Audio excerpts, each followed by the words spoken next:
Las lluvias que han caído recientemente en la región de los 5 manantiales han sido benéficas para los agricultores y ganaderos de la localidad. Jesús Martínez, director de Fomento Agropecuario, lo comenta. Por ahí ya se han acumulado una buena cantidad de lluvias que se han dejado caer aquí por el municipio, más o menos unas 4 pulgadas, ¿verdad?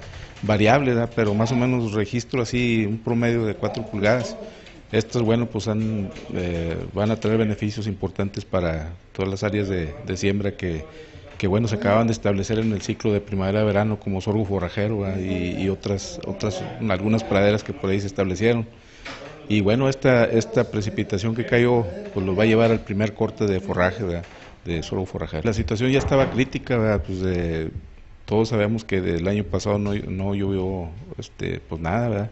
Entonces la sequía estuvo muy severa y por lo tanto pues ya faltaba forraje para los animales.